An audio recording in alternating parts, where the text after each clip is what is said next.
예, 오늘부터 앞으로 이제 세 번에 걸쳐서요, 이제 마귀의 교리에 대해서 살펴보려고 합니다. 우리가 공부하고자 하는 이 내용은요, 사실은 많은 반대들이 도사리고 있습니다. 보이지 않는 사탄의 왕국과 사탄의 활동, 사탄의 조직, 이런 것들을 공부할 때면 항상 무엇인가가 방해한다는 겁니다. 이 세상의 교육이나 과학이나 철학이나 학문은요, 결코 사탄과 그의 세력들에 대해서 그 정체를 드러내지 못합니다. 근데 우리가 하나님의 말씀의 빛을 통해서 이러한 영적 실체들의 정체를 뭔가 드러내려고 하면, 폭로하려고 하면 온갖 종류의 어떤 저항이나 방해가 오기 마련이라는 거죠.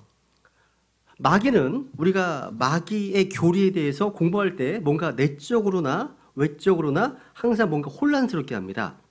왜냐하면 이 세상에 보이지 않는 악한 세력들은요, 자신들의 정체가 폭로되는 것을 원치 않기 때문이에요.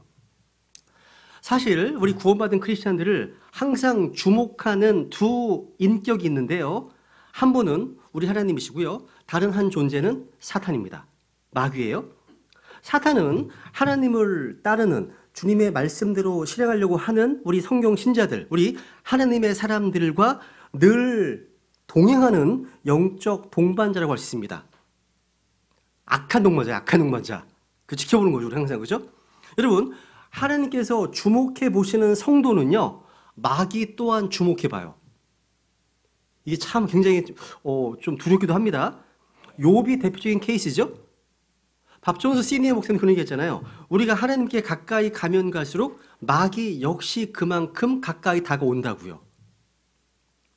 이건 참 통찰력 있는 영적 생활이었던 교훈입니다. 성경은요, 마귀를 대적하라, 숨을 들지 않게 깨어 기도하라 증언하고 있습니다. 오늘날 지성을 자랑하는 현대인들의 가장 큰 약점은 영적 존재, 영적 세계에 대해서 지독히 무지하다는 겁니다.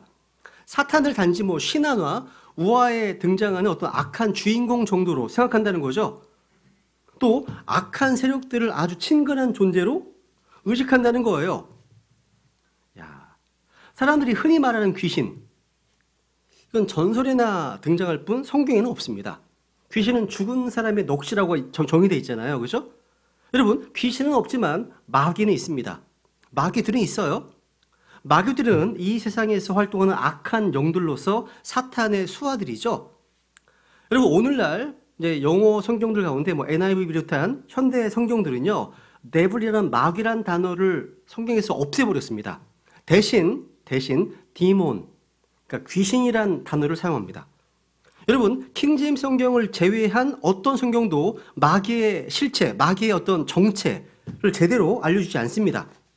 아니, 우리가 그리스도의 군사라고 하는데, 영적 전쟁을 치르는 군사들인데 우리에게 적이 누구인지 알려주지 않은 것보다 더 위험하고 황당한 일은 없죠. 싸울 대상을 일 안 하는데. 그죠?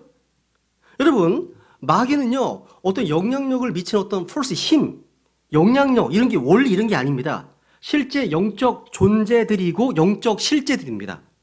그들은요, spiritual being이라는 얘기예요.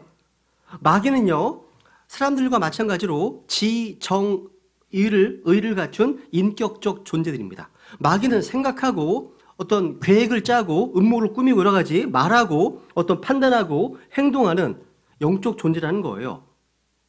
성경은 명백하게 하나의 인격으로서 사악한 마귀의 존재를 가르치고 있습니다. 우리 성경 신자들은 그리스도의 군사로서 또 하나님의 사람으로서 가능한 한 우리의 원수, 대적 마귀에 대해서 알아야 될 의무가 있습니다. 고린도후서 2장을 볼까요? 고린도후서 2장. 우리가 이 마귀 요리를 공부하는 이유가 뭐냐? 마귀의 계략에 속지 않기 위해서입니다. 속으면 또 위험한 거거든요, 이게. 고린도후서 2장 11절. 그러니까 이 마귀의 교리, 마귀론, 이 주제에 대한 무죄는요, 위험하다는 거죠. 그죠? 2장 11절, 고린도후서 2장 11절 보시면, 이것은 사탄이 우리를 이용하지 못하게 하려 함이라, 우리는 그의 계략들, 사탄의 계략들에 대해 무지하지 아니하노라. 손자병법에 지피지기면 백전백승이란 말이 있죠. 남을 알고 나를 알면 100번 싸워도 지지 않는다, 이런 말이죠. 이게 영적 세계에도 마찬가지예요. 먼저 나를 알아야 되고 다음에는 우리의 적을 알아야 됩니다. 여러분, 전 세계 모든 국가에는요, 다 정보 어떤 국이, 우리나라라면 국가정보원이 있죠? 첩보국이라는 게 있습니다, 항상. 왜냐하면 정보는 곧 국력이기 때문이죠. 오늘날 뭐 기업들도 마찬가지예요. 보안을 생명으로 여기면서 치열한 정보 전쟁을 전개합니다. 자신의 적으로서 경쟁사들을 알기 위해서 치열한 노력을 전개합니다. 정보를 얻기 위해서.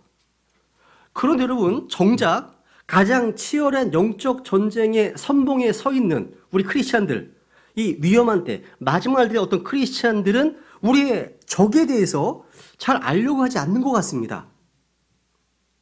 심지어 자신이 영적 전장터에 있다는 사실도 모르는 크리스찬이 너무나 많이 있습니다. 세상 놀이터가 아닙니다. 실제 전장터예요. 치열합니다. 우리 디모데 후서를 볼까요? 2장. 디모데 후서 2장. 우리는 모두 그리스도의 군사로 부름받은 전사들입니다. 주님 부르셨죠, 그죠? 디모데 후서 2장 3절 4절. 그러므로 너는 예수 그리스도의 좋은 군사로서 고난을 견디어내라. 전쟁을 하는 어떤 사람도 이 세상 삶의 일에 얽매이지 아니하나니 이것은 그가 자기를 군사로 택한 자를 기쁘게 하려 함이라. 우리는 영적 전쟁을 수행하는 군사들이고 영적 전장터에 있는 전사들입니다. 이 영적 전쟁에서 승리하려면 제일 먼저 우리의 캡틴, 대장이죠. 우리의 사령관의 명령에 대한 절대 복종이 필요합니다. 그리고 뛰어난 무기체계가 필요합니다. 그죠? 여러 가지 요인이 있어요. 근데 가장 중요한 것은 뭐냐? 정확한 정보력이에요. 정보력. 당연하죠. 그죠? 군인에게서 정확한 정보는요, 곧 승패와 직결됩니다. 제가 이제 오산 MCRC에 근무할 때, 이제 K-코익이라고 하는 이제 한미 정보 어떤 부처가 하나 있습니다. 그래서 특히 이제 거기 있는 분들은요, 북한이 전쟁을 일으키는 것 걱정을 안 해요. 왜냐하면 전쟁 일으키기 전에 다 알거든요. 북한의 군대의 이동을 다 알고요, 파악하고요, 탱크가 어디로 다 파악하고 있고요. 그래서 우리 이제 그 예비군 그 법에 보시면요, 전쟁 나기 15일 전에 예비군 소집하거든요. 아니 어떻게 소집을 하지? 전쟁할 거 어떻게 알고? 정보 자산 때문이에요. 다 알아요. 그러니까 완전 지하 땅 속에서 뭐 움직이는 거는 모르지만 지상에서 움직이는 뭐 군대 이동 이런 것들은 다 파악이 됩니다. 그래서 그 걱정을 안 해요. 그러니까 대규모 전쟁이 일어나려면 뭔가 병력이 움직임이 있어야 되니까. 그죠? 이 정확한 정보 되게 제일 중요한 거예요. 이게 승패가 직결됩니다. 그래서 적을 바로 아는 것, 그리고 나를 정확하게 아는 것은 이건 승패와 생명의 문제입니다. 근데 우리의 원수인 이 마귀에 대해서 정확한 정보를 얻을 수 있는 소스는 그리 많지가 않습니다. 학교에서 배울 수 없습니다. 경험으로 배울 수 있는 것도 아니에요. 또 나이가 지긋하신 어른들에게 물어봐야 얻을 수 있는 것이 아무것도 없습니다. 마귀의 계략, 마귀의 작전을 아는 건 역시 쉽지 않습니다. 마귀는 속임수의 대가거든요. 정말 속임수에 능합니다. 6,000년 동안 우리 인간을 다루어왔기 때문에 여러분 속이는 것은 정말 쉬울 겁니다. 정말 쉬워요. 지상 최대의 사기꾼이에요. 마귀가요. 그러니까 여러분 마귀의 속임수는요, 사기를 당하는 사람이 사기를 당하고 있다는 것조차도 알지 못하게 합니다. 엄청난 거예요, 이게 진짜. 엄청납니다. 또 사기를 당한 후에도요, 사기란 사실을 인정하지 않을 정도로 아주 고도의 책략과 기만, 속임수를 내포한다는 거죠. 근데 여러분, 마귀를 알 수 있는 유일한 길이 뭐예요? 하나님께서 우리에게 특별 계시로 주신 이 성경을 보는 거예요. 마귀의 정체는 오직 성경을 통해서만 밝혀집니다. 성경은 세이튼, 사탄, 마귀에 대해 철저하게 밝혀주고 있어요. 마귀의 정체, 마귀의 계략, 마귀의 기원과 운명, 마귀를 이길 수 있는 방법 등이 정확하게 기술되어 있는 유일한 책이 바로 성경입니다. 성경은요, 우리가 분명히 알아야 될 초자연적인 존재로서 이 마귀에 대해서 너무나 많이 언급하고 있습니다. 여러분, 마귀는 우리의 영적 생활과도 밀접한 관련이 있습니다. 그래서 너무 중요하기 때문에 반드시 정확히 알아야 됩니다. 오늘날 성도들이 마귀에 대한 성경의 교리, 이 성경적 진리를 거의 외면하거나 무시하는 관계로 영적 삶에 있어서 패배하는 삶을 살고 있다는 거예요. 무기력한 삶, 공허한 삶. 여러분, 우리 군인에게 있어서 주적이 누구냐? 한동안 대선 때 토론하면 항상 나오는 얘기잖아요. 주적이 누구냐고 물어보잖아요. 묻습니다. 그죠? 주적이 누구인지 알고 대비하는 것은 기본이죠. 기본이죠. 적과 아군의 구분이 모호해졌다면 전쟁 하나만 합니다. 그죠? 한번 에베소 6장을 볼까요? 에베소 6장. 에베소서 6장. 에베소서 6장 12절, 13절.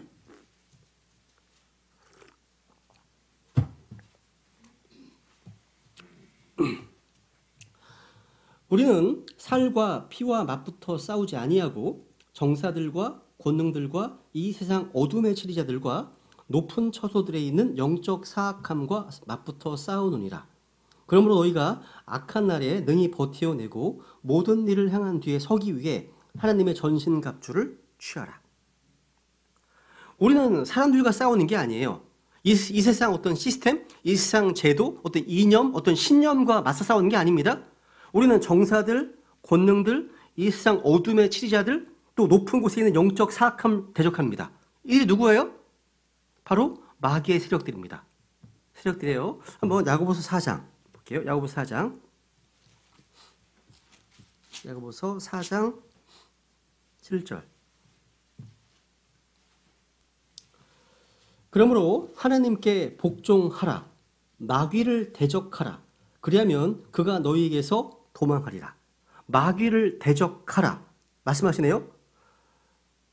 여러분, 성경은요, 우리가 싸워야 될 적이 누구인지, 주적이 누구인지를 분명하게 가르쳐주고 있습니다. 베드로전서 5장 봅니다. 베드로전서 5장. 베드로전서 5장 8절, 9절. 정신을 차리라, 깨어 있으라. 너희 대적 마귀가 울부짖는 사자같이 두루다니며 삼킬 자를 찾나니 믿음에 굳게 서서 그를 대적하라. 세상에 있는 너희 형제들도 동일한 고난을 겪는 줄 너희가 아느니라. 베드로는요, 너희 누굽니까? 너희 대적 마귀. 너희 대적 마귀라고 함으로써 우리가 싸워야 될 영적 전쟁의 주적이 그 대상이 누구인지 분명히 밝히고 있습니다. 바로 마귀입니다. 우리 성도들이 자기가 싸워야 될 대적이 누구인지 그걸 바로 아는 것이 정말 중요합니다. 마귀들과 전투를 할 수 있는 유일한 사람들이 바로 크리스찬들입니다. 크리스찬들이에요. 거듭난 크리스찬들 외에 그 누구도 마귀의 대적이 될 수 없고 마귀를 주적으로 두지 않습니다.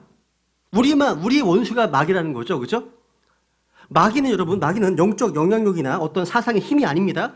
지성과 감정과 의지를 가진 영적 존재예요. 그러니까 엄연히 실제 존재하고 있고 활동하고 있습니다. 성경은 그가 거짓말쟁이이고 살인자이고 성도들을 고소하는 자고 비방하는 자고 하나님을 대적하는 자로 증언하고 있습니다.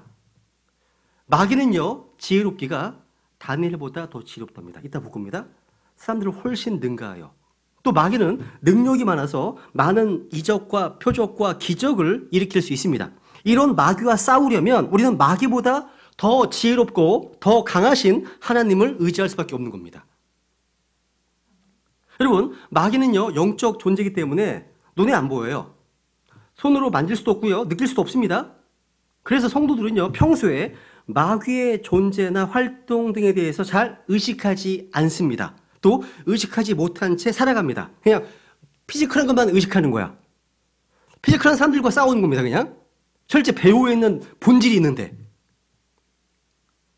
어떤 일이 터지거나 어려움이 닥치면 그때야 비로소 이런저런 뭔가 생각을 한다는 거죠. 그러니까 마귀의 존재나 사역을 전혀 의식하지 않고 있다가 뭔가 공격을 받고 허둥지둥 되는 경우가 허다합니다.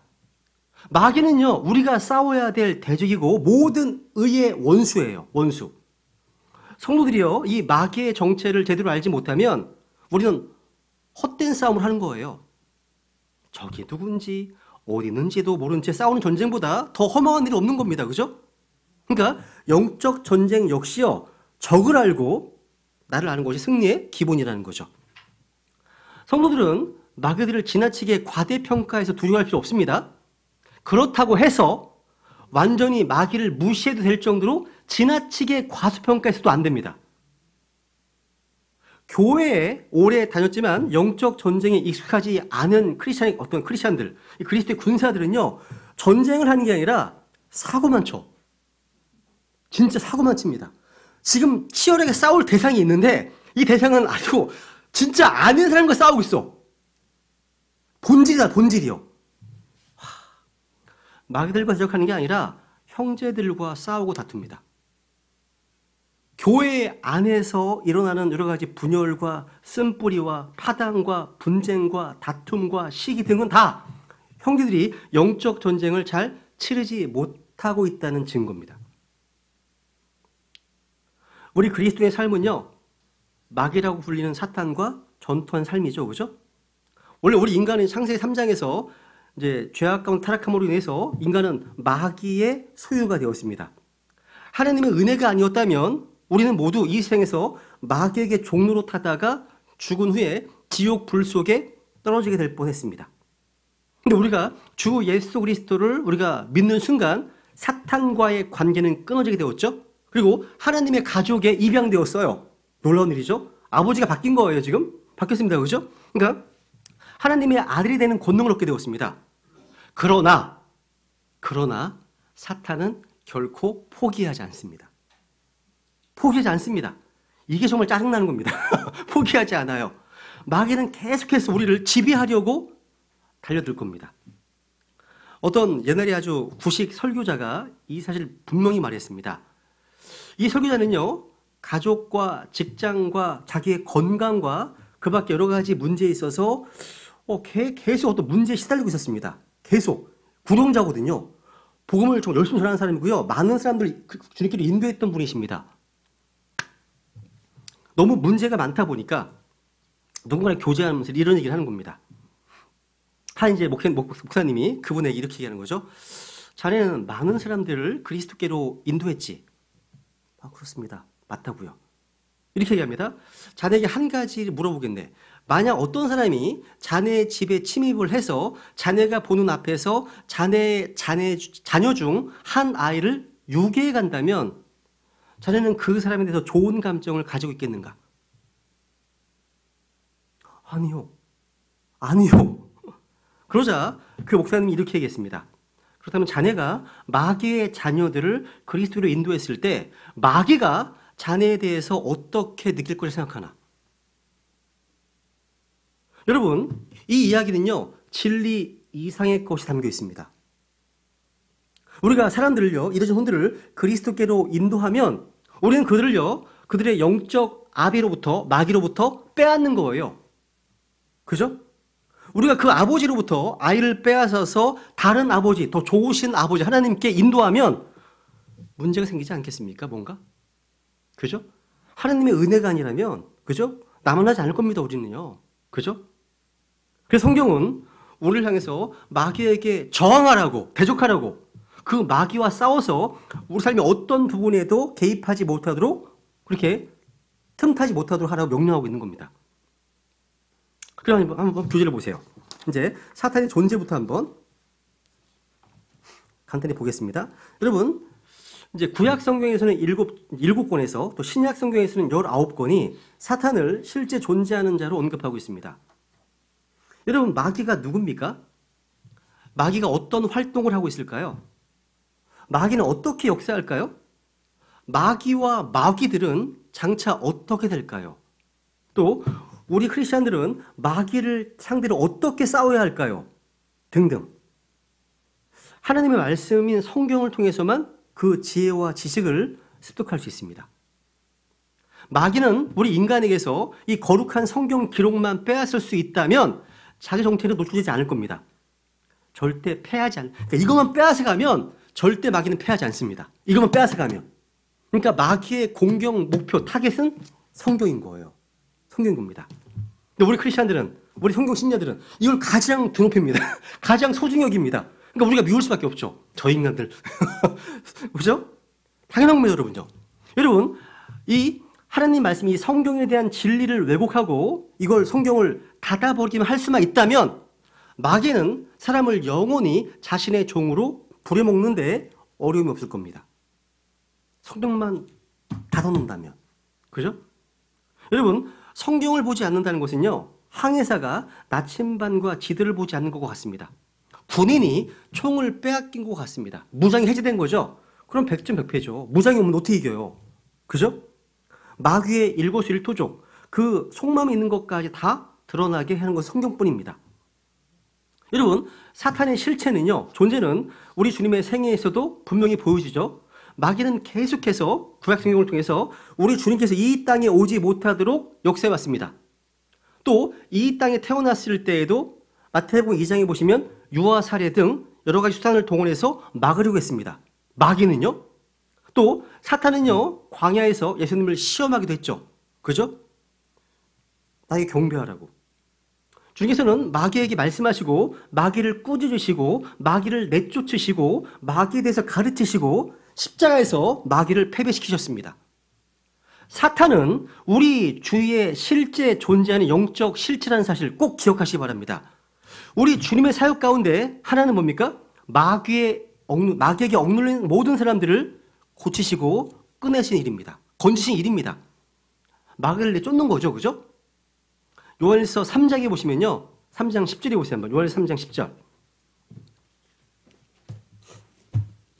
요한일서 3장 10절.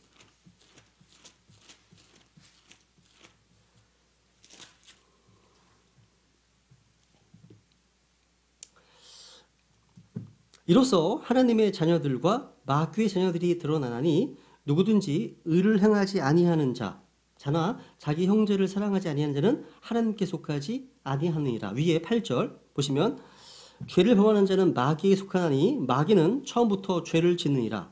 하나님의 아들이 나타나신 목적은 이것이니 곧 그분께서 마귀의 일들을 멸하시려는 것이니라. 여러분, 마귀들이 두려워하는 유일한 존재가 바로 주 예수 그리스도십니다. 그래서 야고보서 2장에 보시면요, 마귀들이 믿고 떤다고 되어 있어요. 마귀들이 믿고 떤다고요. 여러분, 우리 주님께서 가시는 곳마다 마귀들의 정체가 폭로되었고 그들이 쫓겨났습니다. 주님께서는 제자들에게 마귀들을 제어할 권능을 주셨습니다. 마귀를 지게 싸울 것을 명하셨습니다. 우리를 군사로 부르셨거든요. 그죠? 이 싸움은 믿음의 선한 싸움입니다. 우리는 전쟁을 치르는 그리스도의 군사들로서 마귀의 정체를 폭로하고 마귀의 사역을 무너뜨려야 됩니다. 예수님은 이 세상의 통치자 마귀를 이기셨습니다. 그죠? 우리 성경신앙 또한 마귀를 대적하고 승리하는 자들이 되어야 되겠죠. 그죠?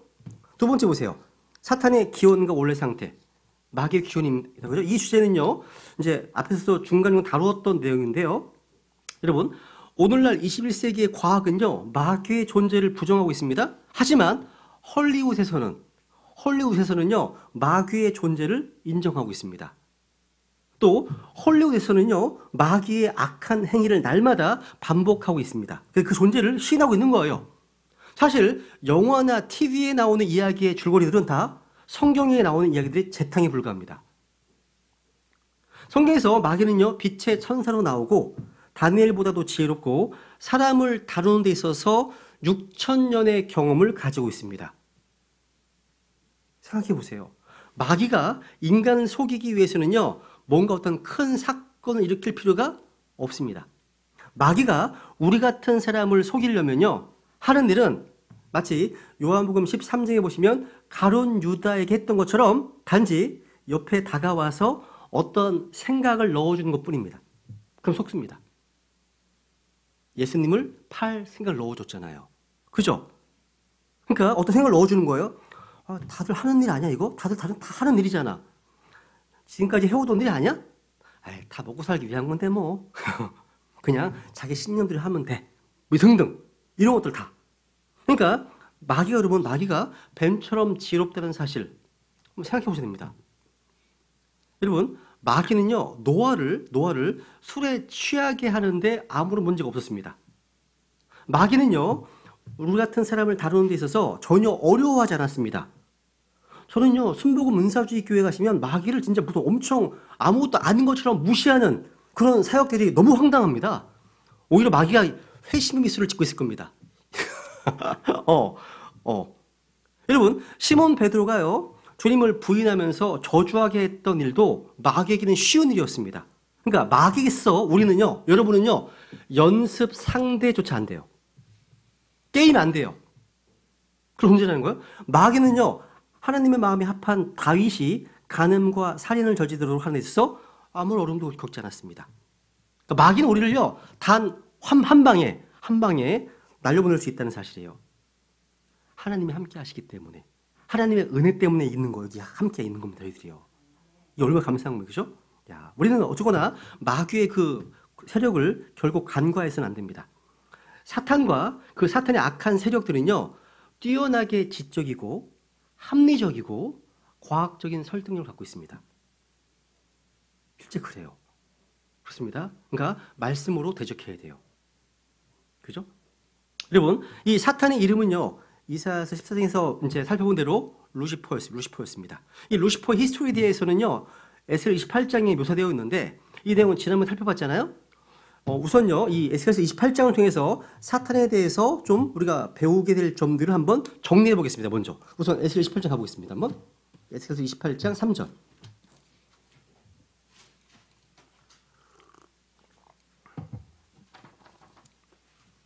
에스겔서 28장 3절 보시면, 보라, 네가 다니엘보다 지혜로워서 그들이 내게 숨길 수 있는 은밀한 일이 없나니. 야, 이 말씀에 의하면, 야, 마귀가요, 다니엘보다 지혜롭답니다. 그렇다면 예수 그리스도 외에는 그 어떤 인간도 마귀의 지혜를 당해낼 수가 없습니다. 다니엘은 하나님의 영을 받아서 느부갓네살 왕이 꾼 꿈을 밝혀냈고 그 해석을 알린 사람이잖아요. 그런 다니엘보다 더 지혜롭다면 사람이 마귀에게 숨길 수 있는 은밀한 일은 없다고 봐야 됩니다. 우리를 다 주목하고 있는 거예요. 다 아는 겁니다. 그래서 희망자 심판 때 구원받지 못한 사람들의 그런 죄악들을 이제 다 검사처럼 고소하는 겁니다, 마귀가. 근데 변호인이 없는, 예수님이 없는 죄인들은 지옥에 가는 거죠. 그죠? 그러니까 무슨 얘기냐면 우리는요, 이런 마귀와 싸우려면 하나님의 지혜이신 예수 그리스도를 의지하지 않고는 도저히 마귀의 적수가 되지 못한다는 사실이죠. 그죠? 여기 뒤에 4절 5절 보세요. 4절 5절. 네가 네 지혜와 네 명철로 너를 위해 재물을 얻었고 금과 은을 얻어 네 곳간에 넣었으며 네가 내 큰 지혜와 내 무역으로 내 재물을 불렸고 내 마음이 내 재물로 인하여 높아졌도다. 한마디로 마귀는요, 무역에 능하네요. 능합니다. 여러분, 요한계시록 18장에 보시면 마귀의 신부가 나오죠. 큰 바벨론, 종교 창녀, 거짓 종교 시스템 나옵니다. 그런데 거기 보시면 이 큰 바벨론이요, 뭔가 무역 행위를 하는데 사고 파는 어떤 품목 가운데 뭐가 있냐면 사람들의 혼이 있어요. 한번 요한계시록 18장 볼까요? 한번 18장 우선 2절 3절부터 요한계시록 18장 2절 3절. 야, 오늘날 교회 시대도요, 많은 어떤 유명한 스타들이 자기 혼을 마귀에게 파는 경우가 나오잖아요. 이게 실제 있는 일입니다. 자기 혼을 팔았다고 얘기를 합니다. 요한계시록 18장에 보시면 이건 실제예요. 18장에 나온 내용들은 18장 여기 2절 3절 보시면 그가 우렁찬 음성으로 힘차게 외쳐 이르되 저 큰 바벨론이 무너졌도다 무너졌도다. 그녀가 마귀들의 처소가 되고 모든 더러운 영의 요새가 되며 모든 부정하고 가증한 새들의 집이 되었도다. 모든 민족들이 그녀의 음행으로 인한 진노의 포도즙을 마셨고 또 땅의 왕들이 그녀와 음행하였으며 땅의 상인들도 그녀의 넘치는 사치로 말미암아 치부하였도다 하더라 라고 되어 있죠. 그죠? 또 뒤에 보세요. 뒤에 보시면요, 여기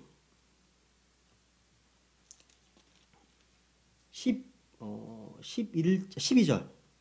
우선 13절 볼게요. 이제 지금 상품, 매매하는 상품 가운데 쭉 있는데요. 그냥 13절 볼게요. 13절 볼게요. 보시면 육개와 향료와 향유와 유향과 포도즙과 기름과 고운 가루와 미리오, 짐승과 양과 말과 병거와 그 다음 뭡니까?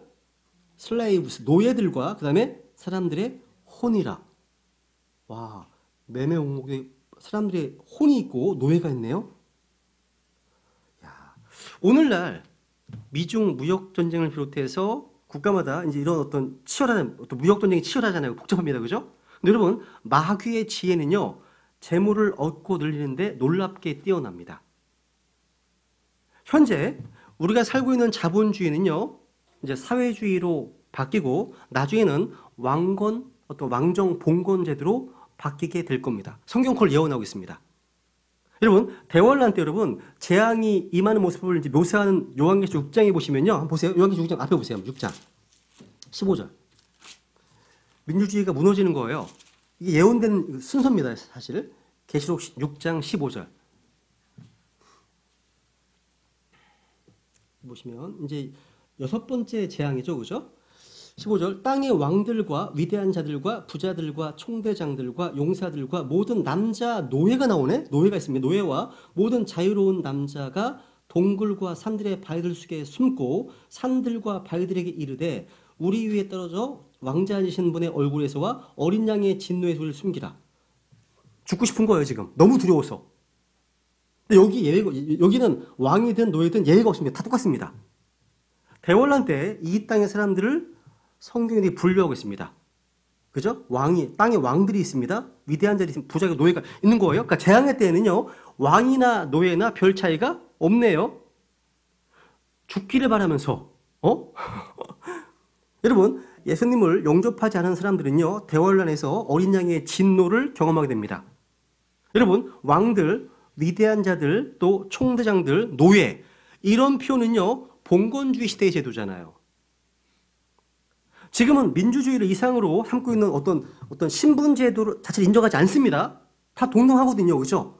그런데 대환란 때가 되면 다시 왕조 봉건 시스템으로 정치 권력이 바뀌는구나 알 수 있습니다. 이걸 우리 말씀대로 믿는 거예요. 믿는 겁니다. 대환란 때는 왕들이 있고 노예들이 있네. 지금의 민주주의가 사회주의화되고 다시 왕정으로 독재 시스템으로 바뀐다는 것. 그래서 옛날 역사에서 공부했던 노예시장이 다시 열리는 거예요. 대환란 때는요. 이게 반복되는 겁니다. 사람들 사고 판다는 거죠. 그죠? 근데 아까 계시록 18장 13절에 보시면요. 재미있는 사실이 뭐냐면 사람이 맨 뒤에 나와요. 이게 웃기더라고요. 보세요. 물건보다도 뒤에 나와. 그죠? 자, 인간의 어떤 생명이라는 게 참 그죠? 야, 대환란 때 특징이 상품이요, 사람을 앞서고 있어요. 사람들 역시 상품 중에 하나에 불과한 거죠. 야, 대환란 때 부유한 자들은요, 이런 많은 노예들을 사서 부릴 수 있을 겁니다. 그래서 대환란 때 부자들은요, 성경은 야고보서 5장에 보시면 너희 부자들아 라고 하면서 경고하고 있습니다.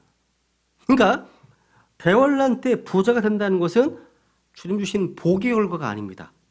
저주예요. 그래서 부자 이꼬로 저주. 이게 구약성경에 되게 많이 언급되어 있습니다. 구약성경에. 환란 때 모습이에요. 왜냐하면 환란 때 부자 된다는 건요, 짐승의 형상에 경배하고 표를 바치는 불가능한 거거든요. 이거는요. 그죠? 그래서 가난한 자를 굉장히 또 높이고 있고 성경에서. 이게 다시 반복되는 거예요. 다시 에스겔서 28장 다시 가보세요. 에스겔 28장.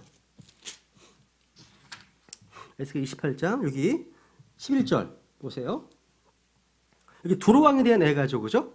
이 두로 왕의 모습은 역사적으로 두로 지역에 있던 왕에 대한 이야기가 아닙니다.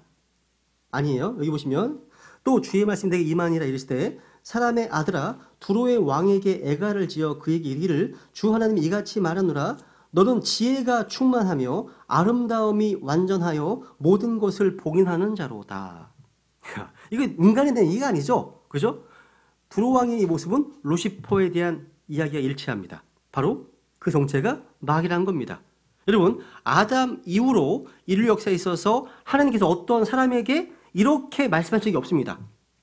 아담, 노아, 아브라함, 모세, 다윗 등등 어느 누구에게도 이런 묘사가 적합하지 않습니다.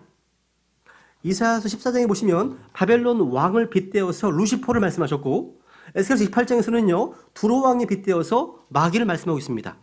그 놀라운 것이 있습니다. 이거 보시면요 12절에 보면 여기 오늘날 사람들이 그토록 추구하는 지혜, 이 지혜 또 아름다움, 뷰티, 이 지혜와 아름다움이 마귀와 연관되어 있다는 사실이에요. 마귀와. 사람들이요, 육신의 힘과 아름다움과 이 세상의 지혜를 추구한다면 필경 마귀를 추구하는 겁니다. 여러분, 우리 주님은 어떤 모습이었습니까? 이때 오셨을 때 아름다움이 전혀 없는 모습이었잖아요, 그렇죠? 오케이, 이사야서 53장 보세요 한번.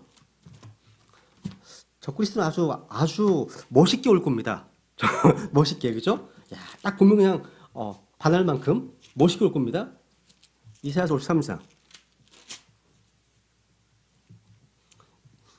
이사야 53장은 이제 유대인들에게 복음 전할 때 자주 인용하는 말씀들이죠, 그죠? 여기 53장 2절에 보시면 이제 예수님에 대한 이제 예언입니다. 그가 그분 앞에서 연한 초목같이 마른 땅에서 나온 뿌리같이 자랄 터이니 그에게는 모양도 없고 우아함도 없으며 우리가 그를 볼 때 그를 흠모할 만한 아름다움이 없도다. 이것이 이 땅에 육신을 입고 오신 예수 그리스도의 모습이에요. 예수님을 직접 만졌고 또 보았고 따랐던 사도들이 예수님에 대해서 기록한 게 아닙니다. 이 말씀은요. 예수님 이 땅에 오시기 700년 전에 태어난 이사야가 그분의 모습을 이렇게 예언한 겁니다. 기록했습니다. 성경에는요, 그 누구도 예수님의 얼굴을 그린 사람은 없습니다. 예수님 제자들 가운데 예수님의 키나 어떤 외모에 대해서 언급한 것이 단 한 번도 없습니다. 사복음서 어디를 봐도 예수님의 키가 얼마인지, 체형이 어떤지, 몸무게가 어떤지 이런 용모를 짐작하거나 추정할 만한 그런 구절이 없어요. 안 보입니다. 확실한 것은요, 예수님이 결코 백인의 푸른 눈에 금발머리는 아니셨고 또 큰 키에 잘생긴 외모도 아니었던 점이에요. 그러니까 백인의 금발머리 잘생긴 외모, 이건 아마 적그리스도 겁니다. 네. 어쨌거나 성경에서 좀 추측할 수 있는 게 하나 있는데 뭐냐면 예수님께서 30대 초반의 젊은 나이에도 불구하고 사람들은 예수님의 나이를 네가 50도 안 되었는데, 그러니까 50이 좀 못된 나이로 봤다는 정도예요. 여러분들 너무 동안 좋아하지 마세요. 예수님은요, 노안이 빨리 오신 분이구나. 고생을 많이 하셨어. 그런 분이십니다. 제가 머리 염색을 안 하는 겁니다. 그래서. 제가 저희 형님이랑 길 다니다 보면 형님을 동생으로 사람들이 알더라고요. 아, 동생인가 봐요. 이렇게. 기분 안 나쁩니다, 저. 예수님 나쁩니다. 네. 어쨌거나 다시 에스겔 28 다시 보겠습니다. 에스겔 28장 보시면요. 에스겔 28장 이 말씀을 통해서 우리는 사탄에 대해서 이렇게 이런 것들 여러 가지 것들을 배울 수 있는 첫 번째, 사탄은요 창조된 존재예요. 그죠? 이 보시면 13절에 보시면요 이제 쭉 얘기하시면서 네가 창조되던 날에 이것이 바로 마귀의 기원에 대한 언급이죠. 마귀는 인간과 마찬가지로 하나님의 피조물이구나. 창조된 존재구나. 와. 마귀가 창조된 시기는 성경에 알려져 있지 않지만 사탄이 기름 부음 받은 덮는 그룹이라는 사실을 감안할 때 창세기 1장인 6일 창조 이전의 어느 때입니다. 사탄은 기름 부음 받은 덮는 그룹으로 창조되었고 그 존재는요 하나님의 왕자 위를 덮고 있었습니다. 저는 마귀가요 창조된 존재구나. 이것이 저에게 큰 위로가 됩니다. 왜냐하면 마귀는 피조된 존재이기 때문에 전능하지 않습니다. 전제하지 않습니다. 무소부지하지 않습니다. 창조된 존재이기 때문에 마귀는 자존하지 못하고요. 창조주로부터 결국 자유로울 수 없습니다. 다 모든 것이 하나님의 허락하에 움직일 수밖에 없습니다. 이게 우리한테 위로가 되지 않습니까? 그렇죠? 두 번째, 마귀는요. 사탄은 천상의 존재입니다. 여기 14절. 마귀는요. 내가 하나님의 거룩한 산 위에 있었고 얘기하고 있죠. 16절. 하나님의 산에서 쫓아내리라 말씀하고 있죠. 하나님의 산에서. 그러니까 지금 마귀는요. 기름 부음 받은 그룹으로서 하나님의 왕좌를 덮고 있었던 천상의 피조물이었습니다. 덮는 그룹. 하나님 곁에는요. 4개의 그룹이 현재 있습니다. 4개의 그룹이 현재 있습니다. 근데 이 루시퍼는요. 하나님의 왕좌 위에 있는 덮는 그룹이었어요. 그죠? 기름 부음 받았다는 말은 이 루시퍼가 그리스도였음을 말합니다. 그래서 엔티크라이스트, 적그리스도란 말은 여기서 유래합니다. 루시퍼를 제외한 다른 그룹들은요. 계속 4장에 보시면 아직도 주님의 왕자를 호위하는 그런 임무를 맡고 있고요. 주님을 찬양하고 있습니다. 루시퍼는 참으로 영광 속에 지음받았고요. 놀라운 지혜와 명철을 소유했고 하나님의 거룩한 산 위에 있었습니다. 천상 존재였다는 거죠. 그리고 12절이나 15절을 보시면 사탄은 지혜와 아름다움 또 완전함을 소유하고 있었습니다. 루시퍼는요, 천상의 존재 가운데 가장 아름답고 아주 지적인 존재였을 겁니다. 그죠? 한번 13절 보세요. 루시퍼의 아름다움을 한번 묘사하고 있는 13절을 보세요. 한번. 내가 하나님 동산 에덴에 있었는데 모든 보석 곧 홍보석과 황옥과 다이아몬드와 녹주석과 줄마노와 벽옥과 사파이어와 에메랄드와 석류석과 금이 너를 덮었고 내가 창조되던 날에 네 안에서 내 작은 복과 내 피디의 작품이 예비되었도다.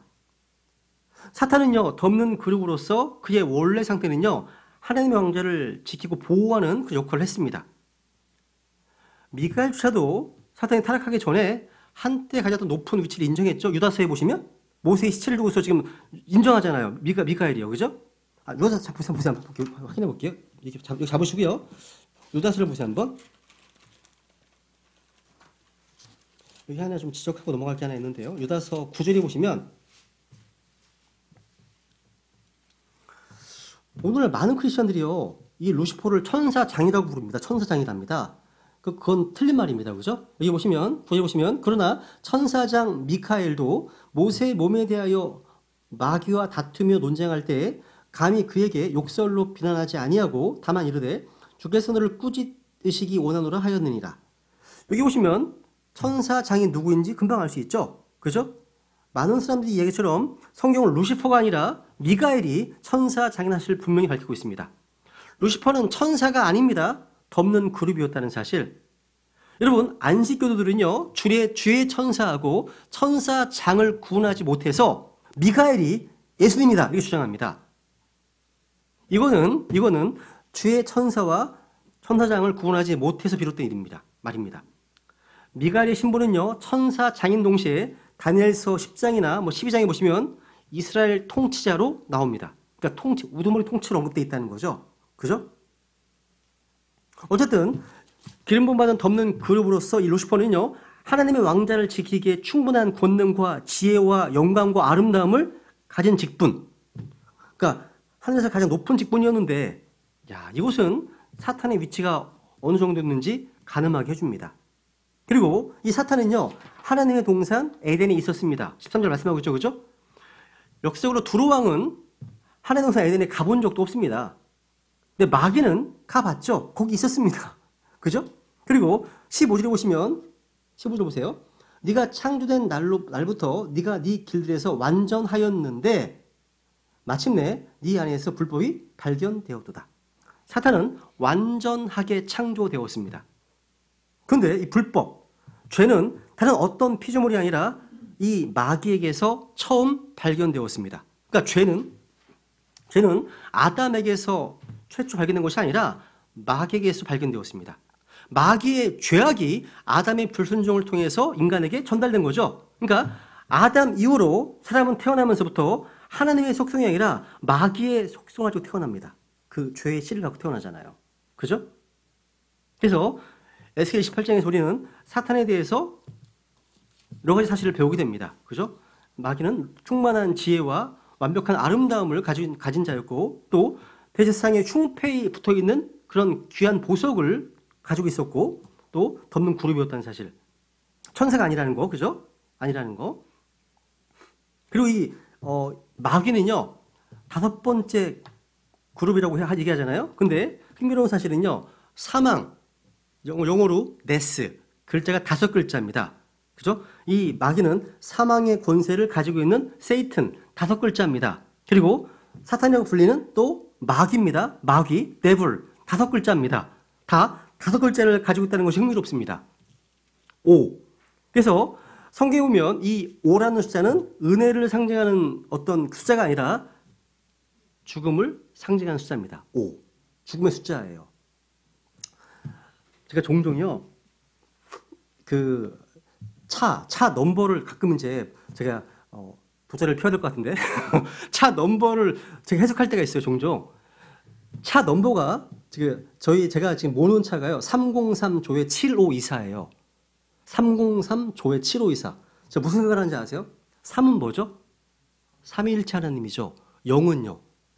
나는 0이야. 나는 아무것도 아니야. 또 3은 삼위일체 하나님이죠. 조야. 조인데 저는 조를 어떻게 해야 하냐면 조상 조자를 보시면 보일 시자에다가 같을 자자가 있잖아요. 하나님의 형상으로 지음받은 아담을 얘기할 때 그걸 쓰는 거거든요. 한자에 나오는 얘기예요. 하나님의 형상과 같은 그죠? 그 다음에 7 뭐죠? 완전수예요. 하나님의 완전하심을 등장하고 5는요. 5 예수 그리스도의 죽으심을 얘기를 하죠. 그리고 2는 뭐죠? 두세 증인에 의하지 않으면 그러니까 증인의 숫자, 증거의 숫자입니다. 4는 뭐죠? 성경에서 동서남북 뭐예요? 예수 그리스도의 완전하심과 그분의 죽으심을 온 세상에 증언하는 거죠. 그죠? 야, 원하시면 저한테 번호 얘기해 주세요. 제가 설명해 드릴 테니까. 그래서 가끔 뭐 번호가 너무 666이다? 그럼 제가 제가 수요 집회 인도하고 있는데 그때 이제 아마 그 짐승의 숫자 666에 대해서 한번 이제 언급했었거든요. 야, 네이버에 666을 딱 치잖아요. 그러면 666과 연관된 게 엄청 많이 나오는 거 아세요? 희한해요. 뭐 전기차를 보급하는데 666대를 한다. 또 경기도민 텃밭을 보급하는데 666구를 나눈다. 되게 많습니다. 이게 3월달, 4월달 나온 내용들이에요. 제가 그걸 되게 재밌더라고요. 근데 제일 먼저 뭐가 나왔냐면 666 버거가 나와요. 가보셨어요? 돛불 달린 한 사람이 광고하는 거. 지금 매출이요 엄청 성장합니다. 그래서 매출 성장률이 171% 지금 너무 잘 팔린대요. 그러니까 사람들의 의식 가운데 666이 굉장히 좀 긍정적 숫자로 지금 다가오는 거죠. 좋게. 성경은 뭐예요?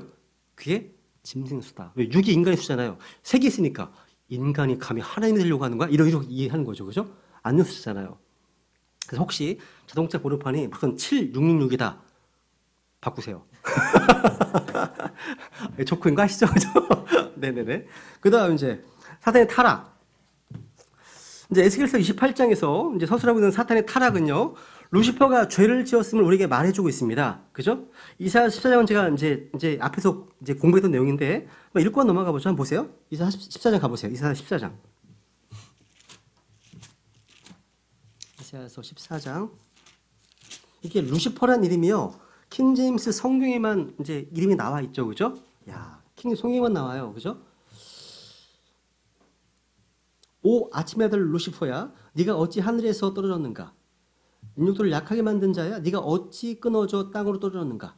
네가 네 마음속으로 이르기를 내가 하늘로 올라가 내가 하늘의 별들 위로 내 왕좌를 높이리라. 또 내가 북쪽의 연면들에 있는 회중의 산 위에 앉으리라. 내가 구름들이 있는 높은 곳 위로 올라가 내가 지극히 높으신 이와 같이 되리라 하였도다. 그러나 너는 끌려가 지옥으로 곧 그 구덩이의 연면들로 내려가리로다. 야, 여러분, 이게 루시퍼의 반역을 일으키는 사건입니다. 지금 반역에 대한 심판의 결과가 나오죠. 루시퍼는 무려 5차례에 걸쳐서 하나님을 대적하면서 반역하면서 내가 하겠다, I will 이렇게 외쳤습니다. 근데 주님께서는 루시퍼의 그 계획과 그 야망과 그 목적을 허락하지 않으시고 도리어 깊은 구렁으로 떨어뜨려 버리셨습니다. 그죠? 여기 내가 하늘로 올라가겠다, 첫 번째. 하나님 별들 위로 나의 왕을 높이겠다, 두 번째. 회중의 산 위에 앉겠다, 세 번째. 구름들이 올라가겠다, 네 번째. 그 다음에 깊이 높으신 이와 같이 되겠다, 다섯 번째. 이게 사탄의 야망입니다. 이 야망이 이 땅에서 일시적으로 허락되는 때가 오죠. 적그리스도에 의해서. 하나님의 성전에 앉아가지고 내가 하나님이다. 그때가 옵니다. 그죠? 그때는 전무후무한 대환란이에요. 그래서 환란 성도들이 그 적그리스도의 그 앞에서 목배임을 당하고 인신제사를 당하는 그런 시기가 전무후무한 대환란 뜻입니다. 대환란 시기라는 거죠. 좀 쉬었다 할까요? 사탄의 인격성? 잠깐만요. 인격성까지 하고 쉬죠, 그죠? 인격성까지 하고 쉬겠습니다. 그러면 이제 오늘날 사람들은요, 마귀가 인격적인 존재라는 사실을 잘 믿지 않아요. 단지 뭐 악한 생각 정도? 어떤 경향? 인간의 마음속에 나쁜 생각? 마음 정도로 생각합니다. 사람들은요. 근데 성경은요, 주님께서 이렇게 말씀하셨어요. 요한복음 8장. 보세요. 요한복음 8장 44절. 마귀는 누군가의 아버지예요. 분명한 인격체라는 거죠. 인격체. 요한복음 8장 44절.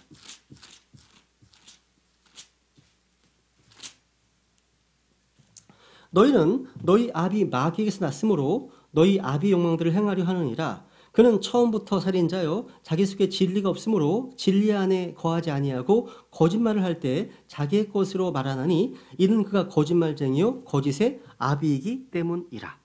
야, 사탄은요 거짓말쟁이입니다. 또 거짓의 아비네요. 마귀는 이브에게요 이 선악과를 먹어도 죽지 않는다. 거짓말했습니다. 또 너희가 신들처럼 될 것이라고 거짓말을 했습니다. 모든 거짓은요 거짓의 아비 마귀에게서 나옵니다. 거짓은요 모두 마귀에게 속한 거죠. 그죠? 욥기 1장에 보시면 사탄은 하나님께 욥을 고소하고 있어요. 마귀는 지금 이 순간에도 셋째 하늘에 계신 하나님 앞에서 저와 여러분을 고소하고 있습니다. 고소하고 있어요. 예수님이라는 변호인이 안 계시면 큰일 나는 거죠. 그죠? 그리고 그 고소자는 우리와 같은 인격을 소유한 존재입니다. 여러분, 인격과 사람의 어떤 차이를 아십니까? 영어로 말하면 person, 인격과 man, 사람의 차이. 여러분, 인격, person은요, 지성과 의지와 감정을 지닌 존재로서 어떤 자극에 반응을 하고 행동하고 자기 의지, 자기 뜻을 관찰하려고 하는 존재로서 사람이 아닐 수가 있어요. 이 person은요. 그죠? 인간과 같은 육체는 없다고 할지라도 이런 지정의 이런 걸 가질 수 있다는 말이죠. 천사, person입니다. 인격체입니다. 마귀도 인격체라는 거죠. 그죠? 사탄도 우리 인간과 같은 어떤 몸은 가지고 있지 않지만 인격을 가지고 있는 존재라는 거죠. 그죠? 사탄은 육신은 가지고 있지 않지만 실로 환난 가운데는 육신으로 나타날 겁니다. 적그리스도로. 그죠? 이렇게 사탄은 인격을 가진 어떤 소유한 것으로 나타납니다. 단지 어떤 영향력이나 악한 힘이 아니라 인격적 존재라는 사실. 그죠? 그래서 이 사탄은요, 인격적인 행동을 할 수 있는데 첫 번째, 그는 죄를 짓습니다. 그래서 요한일서 3장 8절에 보시면요, 죄를 범하는 자는 마귀에게 속하다니 마귀는 처음부터 죄를 짓느니라 말씀하고 있습니다. 그러니까 마귀는요, 악한 생각을 넣어주는 존재예요. 그죠? 아까 가룟 유다의 마음속에 예수님을 배반하여 팔 생각을 넣어줬잖아요. 이렇다면 여러분, 우리 속에 뭔가 소스가, 뭔가 출처가 불분명한 어떤 악한 생각, 더러운 생각이 들 때면 마귀가 공격하는 것이구나 라고 판단할 수 있습니다. 여러분, 그러니까 마음 관리를 잘 하셔야 돼요. 생각. 왜냐면 이 생각에서 우리의 행동이 나오니까. 그죠? 그러니까 생각이 흘러가는 대로 가만히 있으면 안 되는 거예요. 그러니까 그냥 드는 생각들을 어떻게 못해요? 우리 못해요. 근데 그것이 우리를 주장하게 허락하면 안 돼요. 그러니까 우리 위에 새들이 지나간 것을 우리가 어떻게 할 수 없잖아요. 근데 이 새들이 내 머리에 둥지를 트게 한다? 그럼 바보죠. 그럼 안 되는 거예요, 여러분. 그죠? 지나가는 건 막을 수 없지만. 또 이 마귀는요, 살인자의 거짓말쟁이입니다. 그렇기 때문에 세상의 모든 살인과 거짓말 다 마귀로부터 나왔습니다. 오늘날 되게 많은 사람이 죽잖아요. 그죠? 미국에는요, 어떤 주가요, 완전히 좀비거리. 요즘 되게 그 펜타놀이라고 하는 마약, 이 마약 때문에 청소년들이 엄청 많이 죽어가고 있는 거 아세요? 진짜? 상상을 초월합니다. 초월해요. 미국이 옛날의 미국이 아닙니다, 이제요. 아닙니다. 정말 몰락하고 있어요, 지금. 그리고 세 번째 보시면 사탄은 또 고소하는 자, 또 말도 안 해요. 그죠? 또 사탄은 시험하는 자, 시험합니다. 마귀는 성도들을 시험합니다. 마귀는 욥의 믿음과 순전함을 시험했죠. 욥은요, 이것이 마귀 시험인가에 대해서 정확히 알지 못했습니다. 또 마귀는 또 다윗을 격동하고 시험했습니다. 이런 마귀의 시험을 이기기 위해서 필요한 한 가지는 뭡니까? 하나님의 말씀입니다. 주님께서 기록되었으되 이 말씀으로 마귀의 시험을 물리치셨던 것처럼 모든 성도는 성령의 검, 하나님의 말씀을 가지고 마귀를 대적해야 되는 거죠. 그죠? 그 네 번째, 마귀는 속입니다.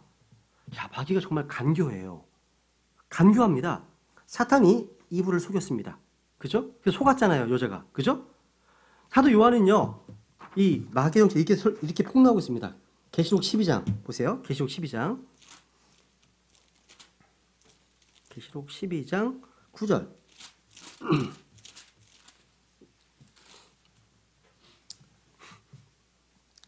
그 큰 용, 즉 저 옛뱀, 곧 마귀라고도 하고 사탄이라고도 하며 온 세상을 속이는 자가 내쫓기더라. 그가 땅으로 내쫓기니 그의 천사들도 그와 함께 내쫓기니라. 이게 환란 때 모습이죠, 그죠? 3년 반 때 얘기입니다, 지금. 근데 이 마귀를 가면서 온 세상을 속이는 자, 마귀는 속이는 자입니다.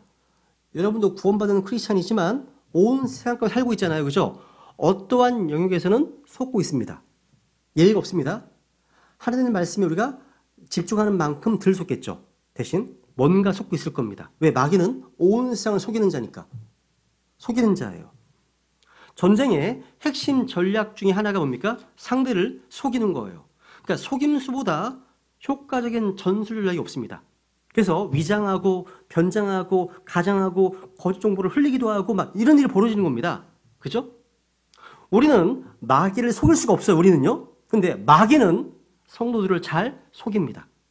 그래서 속임을 당하지 않으려면 그 적을 잘 알아야 되겠죠. 또 하나님의 말씀을 바르게 알아야 됩니다. 마귀의 계략들을요. 그죠? 여러분, 속임수로 패배하는 것보다 더 억울한 일이 없죠. 오늘 보이스피싱, 또 스미싱, 요즘부터 제 폰이 해킹을 당한 것 같아요. 계속 뭔가 와요. 문자로. 해외에서 오는데 대한통운 택배 이게 수신이 안 됐다고 이게 와요. 누르는 순간 우리 첫째가 그러더라고요. 아빠, 누르는 순간 정보가 털린다고. 누르지 말라고. 누를 뻔했어요, 저는요. 이게 뭐지? 그러니까 지금은 모르는 뭔가 오면요, 이제 애들이 물어봐요, 먼저. 야, 이거 뭐냐, 이거.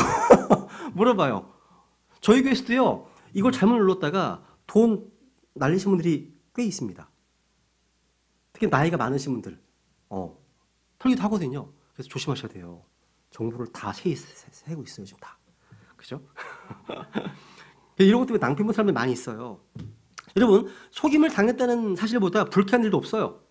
근데 마귀는 그 속이는 자의 대가예요. 그 제일 위에 마귀가 되는 거예요. 그죠? 그래서 인류의 모든 민족들을 다 속일 수 있습니다. 아무리 경건한 성도를 할지라도 마귀의 어떤 속임수에 당하기는 매한가지입니다. 그래서 성경은요, 우리에게 명령으로 속지 말라. 속지 말라. 중에서 너희가 속지 않도록 주의하라. 그 말씀에 우리는 주의를 기울여야 됩니다. 속지 말라. 그리고 6번째, 마귀는 일하고 있습니다. 성경 보시면 사탄의 활동을 따라 모든 권능과 표적들과 거짓 입술과 사탄의 활동, 일하고 있어요. 일하고 있다는 거죠. 사탄이요, 부지런히 일하고 있는 것 중 하나를 말한다면 성경은요, 이 사탄을요, 도둑이라고 해요. 도둑입니다. 우리는요, 마귀가 하나님의 말씀을 듣는 사람들로부터 그 말씀을 훔쳐간다는 사실을 보게 됩니다. 말씀을 훔쳐 빼앗아가요. 말씀 떨어지잖아요. 훔쳐가는데 도둑이라고 말씀하고 있다는 거죠. 도둑이 하는 일입니다. 여러분, 말씀이 빼앗기면요, 믿음이 잘할 수가 없어요. 여러분요. 제가 여쭤볼까 한번요. 여러분, 지난주 주일날 우리 목사님께서 무슨 설교 하셨습니까? 기억하십니까? 그렇죠. 말씀을 안 뺏기신 거야. 안 뺏기신 거예요. 역시 질서가 다르네요. 저에게는 다 외워요. 네. 정말 중요한 거예요. 그러니까 우리가 매주 보고 읽고 듣는 말씀을 지키는가, 그렇지 못하는가가요, 영적 전쟁 핵심입니다. 핵심이에요. 그러니까 마귀가 가장 역정을 두는 일이 뭐냐? 말씀을 빼앗는 거거든요. 빼앗는 거예요. 우리는 끊임없이 듣고 읽은 말씀을 기억하고 입으로 읊조림으로써 마귀가 빼앗아가지 못하도록 지켜야 됩니다. 말씀을 지키는 자는요, 승리자들입니다. 승리자래요. 들은 지 1시간도 되지 않아서 이미 설교를 까먹었어. 설교가 기억이 안 나. 이건 기억력 문제가 아닙니다. 나이 탓도 아닙니다. 몸이 피곤해서도 아닙니다. 말씀을 빼앗긴 결과예요. 빼앗긴 겁니다, 이건요. 빼앗긴 거예요. 그래서 말씀을 기억하는 훈련을 보다 연습하시라는 겁니다. 이게 그 자체가 영적 전쟁인 거예요. 자체가요. 그래서 말씀을 빼앗기면요, 무기를 빼앗긴 군사 같은 거죠. 패배죠. 또 이 마귀는요, 하나님의 말씀을 부패시키는 자입니다. 그죠? 여러분, 상한 음식 먹으면 금방 어떤 일이 벌어집니까? 그죠? 금방 배탈 나고 막 설사하고 그러잖아요. 그죠? 치명타, 몸에 치명타예요. 이 말씀이 우리 영적 양식이고 음료라고 하는데 또 빵이라고 하고 고기라고 하고 술이라고 뭐 꿀이라고 하기도 사과라고도 하는데 마귀는 이러한 말씀을 부패시킴으로써 이 음식을 먹는 자들을 병들게 하고 약하게 하고 심지어 죽게 합니다. 마귀가 하는 거예요. 그죠? 하나만 찾고 쉬었다 할게요. 고린도후서 2장 17절. 고린도후서 2장 17절.